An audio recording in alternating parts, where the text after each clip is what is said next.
Ok, je pense ne pas me tromper en disant que vous avez déjà eu un rencard dans votre vie. Enfin, peut-être. Bon, en vrai.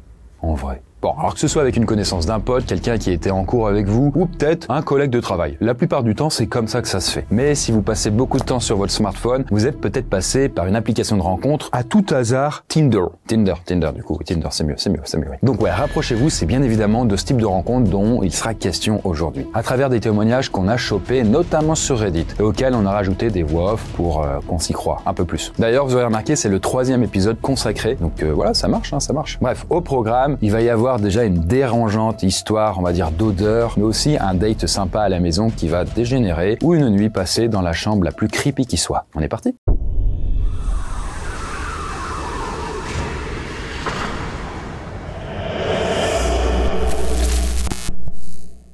Alors bon, cette première histoire est partagée par Mermaid Princess et elle remonte à la fin des années 2010. Mais on va la renommer en Talia pour notre récit. Bref, à l'époque, elle a 18 ans, cette Talia, elle habite dans une grande ville et elle est célibataire. Et donc, à un moment, elle se dit, je télécharge Tinder, quoi. Et bon voilà, du coup, elle est un peu perplexe, mais elle finit par discuter sérieusement avec un gars qu'on va appeler ici Damian. Et donc, au fur et à mesure de leur discussion, le courant passe de plus en plus et Talia le décrit d'ailleurs comme gentil et super charmant. En tout cas, par écrit, évidemment, c'est Tinder. Et donc, assez rapidement, ils décident de se voir en vrai. Bref, Talia et Damian se retrouvent dans un café et le date se passe à merveille. Y a pas, vous savez, ce genre de drôle de feeling qu'on ressent parfois en passant du virtuel au réel où on se dit, putain, en fait, c'était pas la construction que je m'étais faite en fait de lui et donc du coup, on tombe un peu de haut. Voilà, un peu sentiment familier avec ça, tout ça. Mais bon, les deux parlent de leur parcours scolaire, mais aussi et surtout d'art et de musique, car ils finissent par apprendre qu'ils sont tous les deux vraiment passionnés de musique et qu'ils en jouent tous les deux. Bref, le premier rendez-vous se passe super bien, Damian propose à Talia de venir chez lui d'ailleurs, vu qu'il habite à quelques minutes à pied, histoire de jouer un petit peu de musique ensemble. J'étais novice en matière de rencontres en ligne, si on peut dire. Et j'étais aussi super naïve à l'époque, donc j'ai accepté sa proposition. On fait donc le trajet pour aller chez lui et on s'installe dans le garage qu'il a aménagé pour faire de la musique et être tranquille. Je m'affale alors sur le canapé et il prépare ses synthés avant de commencer à jouer. Il a joué pendant un long moment honnêtement et j'ai commencé à m'impatienter. Mais bon, le problème, en parallèle du fait que Talia commence vraiment à s'emmerder, c'est que Damian joue de façon de plus en plus agressive, quoi. En fait, il donne l'impression de s'énerver sur les touches, sur son clavier, il commence même à faire des bruits bizarres quand il joue. Bref, à un moment, Talia se lève du canapé et elle dit qu'elle va bientôt devoir partir. Et là, d'un coup, Damian redevient un petit peu normal. Là, son attitude change, il se redresse et il s'excuse d'ailleurs auprès de Talia de s'être un petit peu emporté en jouant. Bon, là, Talia se rassoit et Damian va se poser à côté d'elle sur le canapé pour qu'ils recommencent à parler ensemble. À partir de là, c'est un petit peu bizarre quand même, mais Damian redevient quand même vachement normal et gentil, comme il avait été sur Tinder au café, donc vraiment il switch très facilement. Et d'ailleurs, à un moment, il demande à Talia s'il peut l'embrasser, et elle accepte. Elle ferme donc les yeux, et elle commence à attendre. Mais l'attente est vraiment très très longue. Mais au bout de plusieurs secondes, comme elle sent pas le contact, elle rouvre les yeux, et là elle voit que Damian est en train de la fixer avec un drôle d'air. Bon, alors là, par réflexe, Talia s'éloigne un petit peu de lui, elle fait un petit mouvement de tête en arrière. Mais là, Damian met dans la foulée sa main derrière la tête à Talia, dans ses cheveux, de sorte à ce qu'elle ne puisse pas s'éloigner davantage. Je vois alors Damian inhaler profondément avant de me dire « Tu sens comme si t'étais juive ». Je peux le dire parce que tu sens comme la maison de ma tante. Inutile de vous dire que je suis totalement paniquée à ce moment-là, en grande partie parce que oui, effectivement, je suis bien juive, et j'essaye donc de me défaire de son étreinte en lui disant que je vais vraiment devoir partir. Sauf qu'il se jette alors sur moi, et à ma grande horreur, il se met à sangloter en criant qu'il est désolé de m'avoir mise si mal à l'aise. Son poids m'empêche alors complètement de bouger, je me suis forcée à lui tapoter le dos. Bon alors là, pour tenter de s'en sortir, Talia lui a dit que ça ne l'a pas mise mal à l'aise, ce qui est faux, et qu'il n'y a pas de souci, tout va bien, tout va bien. Damian lui fait alors promettre qu'ils se reverront, et là, il finit un petit peu par la lâcher, et par se lever du canapé. Là, Talia se lève également de son canapé, elle se dirige vers la porte d'entrée, et elle lui répète qu'elle doit vraiment filer. Sauf que Damian, à ce moment-là, bloque le passage. Bon, Talia se met un petit peu à paniquer de plus en plus, elle sait pas quoi faire, elle a clairement pas la carrure pour forcer le passage ou le repousser. Et rapidement, Damian lui demande de l'embrasser avant qu'elle parte. Bon, là, Talia s'exécute alors, ce qui fait sourire Damian. Et là, elle se dit, bon, ça va, c'est un peu bizarre, mais il a rien tenté de plus. Et là, alors qu'elle est enfin en train de partir, elle entend Damian lui dire dans son dos, « Appelle-moi s'il te plaît, je pense que notre rendez-vous s'est super bien passé, non ?» Je sais pas s'il avait cette voix, soyons honnêtes, mais j'imagine un truc comme ça. Bref, Talia est enfin dehors, et là, elle appelle directement sa mère avant de fondre en larmes une fois qu'elle est suffisamment loin. Là, sa maman lui commande alors un taxi, et sur le chemin de retour, Talia bloque Damian de partout, histoire que ce soit vraiment terminé. Sauf que vous voyez, vu que Talia fréquente le même campus que Damian, elle l'a recroisé à certains moments, mais de loin. Et heureusement, il ne l'a pas approché. Elle nous dit aussi qu'ils avaient quelques amis en commun et qu'elle a appris plus tard que Damian achetait de la drogue à un ex-colocataire de Talia, à qui elle ne parlait plus. Et Talia dit aussi d'ailleurs qu'elle avait déposé une plainte à l'époque, suite à cette affaire, mais que ça n'a rien donné. Alors on sait pas de quoi, on sait pas où elle était la plainte, sur quelle raison en tout cas. Mais aux dernières nouvelles, Damian cultivait de l'herbe dans un autre état des États-Unis et il n'a pas essayé de recontacter Talia, en même temps elle l'a bloqué partout, donc ça lui va très bien. Du coup voilà, on plante un petit peu le décor et là on enchaîne avec notre deuxième histoire où le premier date va peut-être bien mieux se passer, mais ça va prendre une tournure assez glaçante. Je vous en dis pas plus.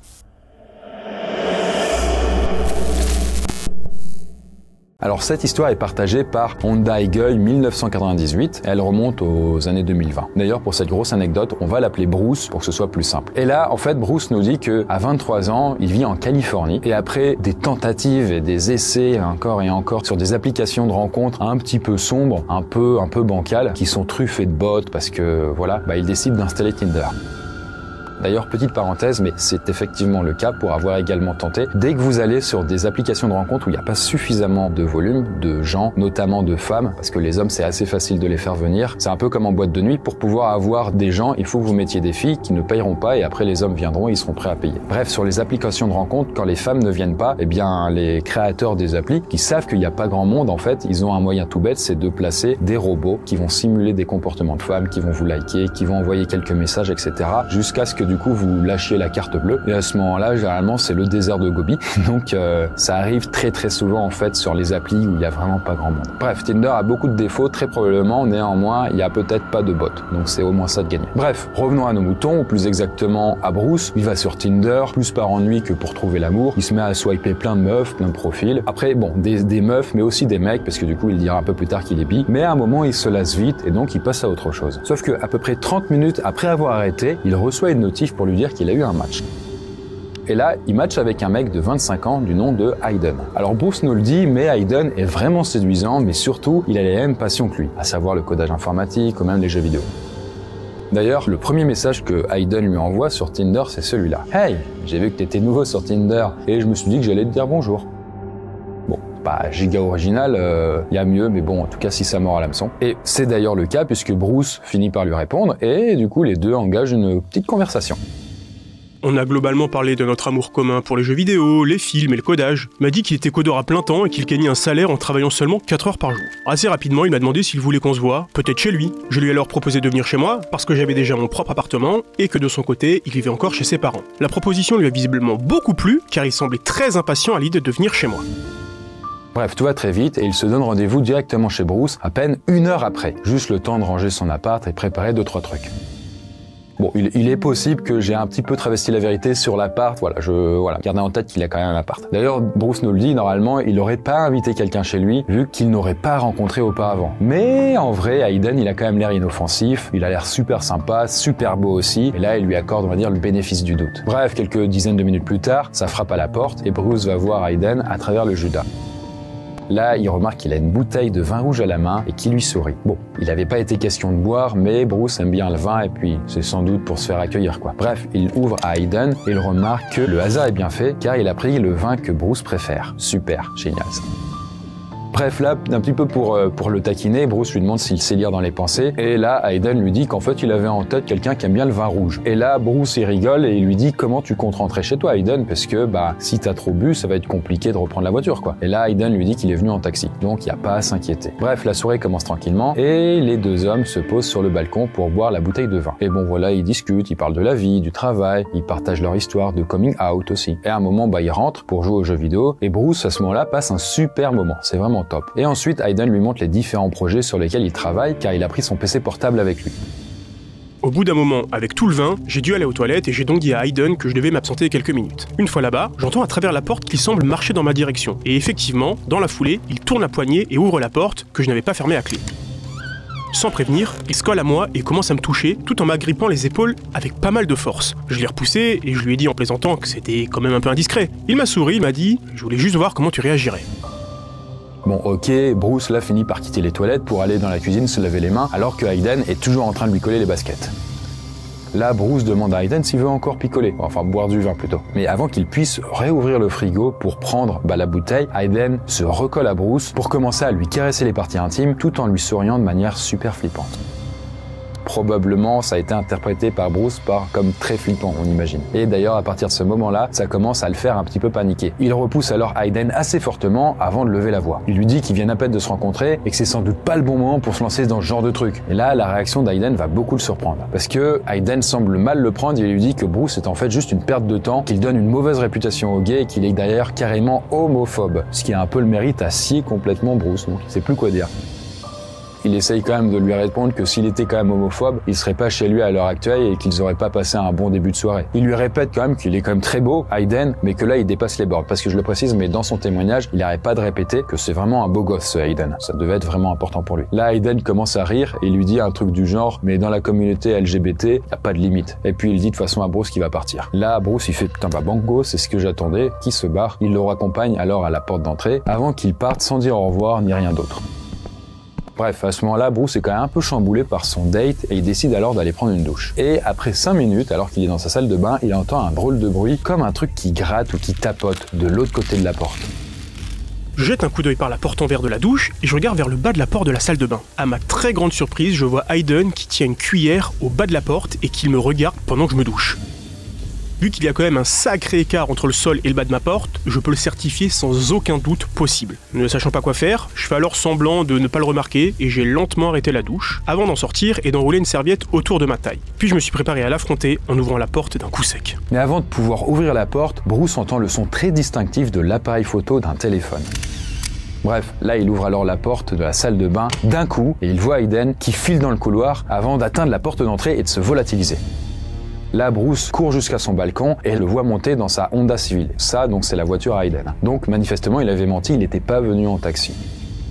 Alors pour ce qui est de la photo qu'il a prise, Bruce ne sait pas du tout ce qu'il en a fait ou ce qu'il veut en faire. Alors bien évidemment, suite à ça, il l'a directement bloqué sur Tinder. J'espère aussi qu'il l'a signalé, tant qu'à faire. Mais surtout, c'est à partir de ce moment où Bruce est un peu tombé dans une sorte de parano, de peur qu'il revienne parce qu'il connaissait son adresse. Bon, en tout cas, suite à ce témoignage, il nous a pas dit si il avait eu des nouvelles par rapport à Hayden, mais on aura tendance à dire que non, vu que bon, il l'a pas précisé. Et d'ailleurs, il termine aussi en disant qu'il n'a aucune idée de la façon dont Hayden est re-rentré chez lui, parce qu'il avait quand même bien fermé la porte à clé, normalement. Voilà, peut-être que du coup, Hayden était juste un expert sur les plans d'un soir, on va dire, et que il était un peu vicieux sur les bords, on sait pas. Voilà, donnez vos pronostics en commentaire. En tout cas, pour notre dernière histoire, la femme qui nous le raconte a quant à elle partagé la nuit avec son date. Là, jusqu'ici, je ne vous spoile rien. Par contre, à son réveil, les choses vont prendre une toute autre tournure, beaucoup plus flippante. Alors, petite parenthèse, il faut que je vous précise un truc. En fait, on s'est rendu compte après le tournage que Squeezie avait déjà traité cette histoire dans un thread d'horreur il y a plusieurs années. Mais on a décidé avec l'équipe de laisser l'histoire parce qu'elle est vraiment terrible et que certains d'entre vous ne la connaissent sans doute pas. En plus, on a rajouté certains éléments qui n'étaient pas dans sa version, donc voilà, bonne troisième et dernière histoire.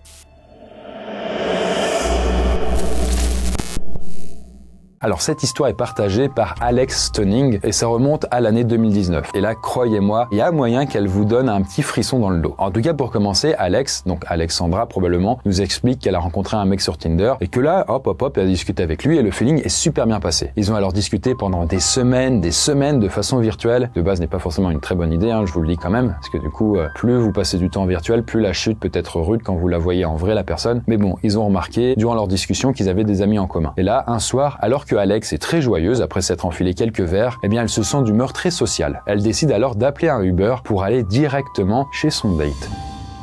Là, Alexandra arrive chez son date, qu'on va appeler Anthony, et puis bon voilà, elle le rencontre, visiblement ça va, et ils se posent tous les deux dans le jardin pour parler de tout et de rien. Et justement, bonne nouvelle, mais ils s'entendent encore mieux en vrai que dans le virtuel. Alors que pourtant, c'était déjà incroyable en ligne. Et là, petit à petit, Alex se met à lui parler de ses problèmes de santé et Anthony surenchérit en lui disant que sa sœur aînée est décédée d'une maladie similaire à celle qu'avait Alex.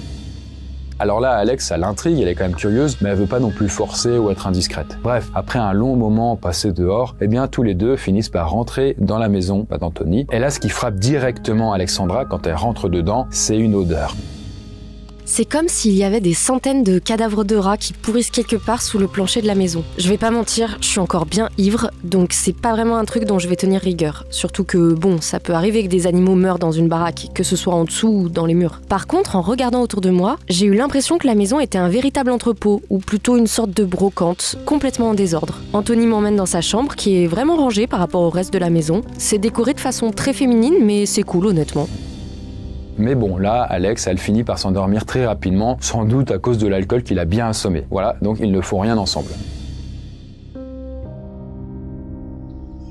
Et donc, le lendemain, voilà, elle se réveille, il fait jour, et le truc qui va directement lui taper dans l'œil, et plus exactement dans le nez, c'est la même odeur de mort, comme elle le dit, et qu'elle avait remarqué la veille. Sauf que comme elle était bourrée, elle s'est pas appesantie sur ça. En tout cas, là, quand elle ouvre les yeux, elle a vraiment dessoulé, et elle commence un petit peu à regarder un peu mieux la pièce dans laquelle elle est. Donc plus exactement, la chambre dans laquelle elle a dormi. Et là, Alexandra remarque qu'il n'y a que des vêtements de meuf dans le placard d'Anthony.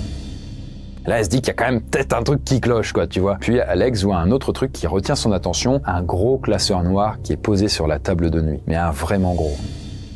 Bon, elle est quand même respectueuse, elle va pas trifouiller les trucs, etc. Donc elle attend que Anthony, qui est à côté d'elle, se réveille. Et une fois qu'il ouvre les yeux, eh bien, elle lui demande si ça va, machin, et elle lui dit qu'est-ce qu'il y a dedans, parce que ça l'intrigue vraiment. Qu'est-ce qu'il y a dans ce classeur? Et là, Anthony lui répond il y a que des choses en rapport avec la série Golden Girls, qui a été diffusée dans les années 80. Donc voilà, une série qui a été diffusée principalement aux États-Unis, qui était quand même bien girly, quoi. Et là, Anthony dit que c'était la seule série qu'il regardait et puis il aimait bien, quoi. Bon, là, elle se dit c'est quand même un peu bizarre, c'est quand même pas un truc de mec non plus, mais bon, c'est pas non plus alarmant, quoi. Pourquoi pas? Il y en a bien qui ont regardé Desperate Housewives. Moi, j'avais bien kiffé, quoi, par exemple, tu vois. Bref, Alex se redresse sur le lit avant de fixer l'oreiller sur lequel elle a dormi. Et très rapidement, là, elle se dit que c'est bizarre, il n'y a pas de thé d'oreiller, mais surtout, l'oreiller semble recouvert de sang. Mais, vous savez, du vieux sang séché depuis très longtemps. En y regardant de plus près, on dirait carrément que c'est du sang qui a été craché, vu la forme et le mouvement des traces qu'il y a sur l'oreiller. Rapidement, ça commence à connecter dans mon cerveau. Je demande alors à Anthony, en essayant d'être la plus délicate possible, si c'est la chambre de sa sœur, car j'ai remarqué les vêtements dans la penderie. Sans détour, il me dit que oui, c'est sa chambre, c'est son lit, et il n'a jamais rien touché, ni changé, ni lavé, avant de me dire qu'il se sent mieux dans ce lit. Et puis, comme si ça suffisait pas, eh bien, Anthony dit à Alex que c'est ici, dans ce lit, là, exactement où elle est, qu'il a tenu sa sœur quand elle a décédé. Avant de lui dire que, eh bien, elle lui fait énormément penser à sa sœur décédée. Et qu'il l'aime vraiment, vraiment beaucoup. En parlant d'Alex, bien sûr. Bref, la situation à ce moment-là a vraiment reviré dans la tête d'Alexandra, qui se fait littéralement draguer dans une situation totalement macabre et hyper flippante. En même temps, elle peut pas s'empêcher d'avoir du remords et de la peine pour Anthony, mais clairement, il faut qu'elle parte d'ici au plus vite. Qu'elle trouve une excuse, on va dire, et qu'elle se barre dans la foulée, quoi. Du coup, elle trouve rapidement une excuse bidon et elle part dans la foulée. Alors bon, Alex, malgré ce date en descente vertigineuse, elle l'a pas non plus complètement ghosté, cet Anthony. En même temps, elle avait quand même de la peine pour lui, voilà. Et là où beaucoup de personnes l'auraient probablement bloqué, eh bien les deux sont quand même restés en contact pendant encore quelques semaines, jusqu'à ce que Alexandra remarque un détail vraiment sordide la nuit où elle avait dormi chez Anthony. Parce que quand elle était en train de dormir, ce dernier avait pris son téléphone portable, il l'avait déverrouillé et il avait activé le partage de position GPS de manière permanente, de sorte à ce que lui sache tout le temps où elle se trouvait. Comme un tracker, quoi. Bon, quand Alex s'en est rendu compte, c'était quand même too much, donc elle l'a appelé pour lui dire très gentiment que c'était terminé. D'autant plus que dans son témoignage, elle dit, mais elle avait déjà eu affaire à des mecs bizarres ou des harceleurs dans le passé, mais là, elle était vraiment pas prête à supporter ça. Et même si Anthony a essayé de la faire culpabiliser en disant qu'il l'a larguée comme une merde, que son chat en plus venait de mourir, etc., c'était quand même pas sympa. Un peu plus tard, et à travers un ami en commun, Alex a appris que la sœur d'Anthony n'était pas décédée il y a quelques mois ou on ne sait pas, non, ça faisait 10 ans qu'elle était morte. Elle rajoute aussi un autre petit détail un peu bizarre, mais à chaque fois qu'elle utilisait son inhalateur, donc une sorte de ventoline parce qu'elle était malade, eh bien ça avait l'air d'exciter Anthony. Parce que visiblement sa sœur en avait un également. Donc bon, on sait pas trop ce qui s'était passé entre eux, mais voilà, ça lui faisait un petit effet, quoi. Après, elle nous a pas donné plus de précisions sur son propre état de santé, mais bon, il y a fort à parier qu'elle ait quand même été traumatisée à vie par cette soirée. C'était quand même particulièrement bizarre. Et d'ailleurs, entre nous, on ne sait toujours pas d'où venait la fameuse odeur. Parce que quand même, on le précise, mais l'odeur n'était pas que dans la chambre de la sœur décédée. Elle était partout dans l'appart. Bref, voilà pour ces 3 histoires, j'espère vraiment que ça vous a intéressé. Petite mention évidemment à la dernière, hein. Si vous avez des histoires un petit peu marrantes à nous raconter sur Tinder, lâchez-vous, c'est fait pour ça les commentaires. Bref, moi je vous revois pas la semaine prochaine mais la semaine suivante pour une très grande vidéo, très très sombre, et je ne vous en dis pas plus, on va plonger dans les profondeurs. Sur ce, bonne nuit.